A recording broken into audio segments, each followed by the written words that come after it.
Hello friends, இன்றைக்கி நம்ம சேனலில் பார்க்குறது சில்லி கார்லிக் ப்ரெட்டுங்க. ரொம்ப ஈஸியாக நம்ம வீட்டிலே சிம்பிளாக செஞ்சிடலாம். இருக்கிற பொருளை வச்சே செஞ்சிடலாங்க. இதுக்கு வந்து நான் வந்து ஒரு 2 டீஸ்பூன் வந்து பட்டர் எடுத்துக்கிறேன். இதுக்கு பட்டர் போட்டிங்கன்னா தான் நல்லாயிருக்கும். ஒருவேளை உங்கள்கிட்ட பட்டர் இல்லை அப்படின்னா நெய்யோ இல்லை எண்ணெயோ கூட போட்டுக்கோங்க. அதனால் ஒன்றும் ரொம்ப இது வராது. ஆனால் டேஸ்ட் வந்து உங்களுக்கு கொஞ்சம் கம்மியாக தான் இருக்கும்.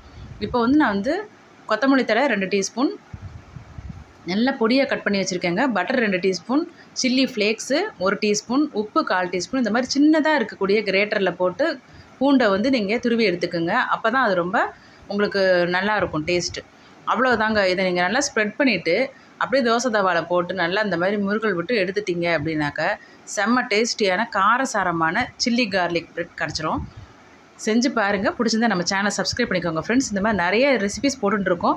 பிடிச்சிருந்தா ப்ளீஸ் சப்ஸ்கிரைப் பண்ணிக்கோங்க. லைக் பண்ணுங்கள், ஷேர் பண்ணுங்கள், கமெண்ட்ஸில் சொல்லுங்கள் ஃப்ரெண்ட்ஸ். நிறைய பேர் சப்ஸ்கிரைப் பண்ணாமல் பார்க்குறீங்க. ப்ளீஸ் சப்ஸ்கிரைப் பண்ணிக்கோங்க. அப்போ தான் ஒரு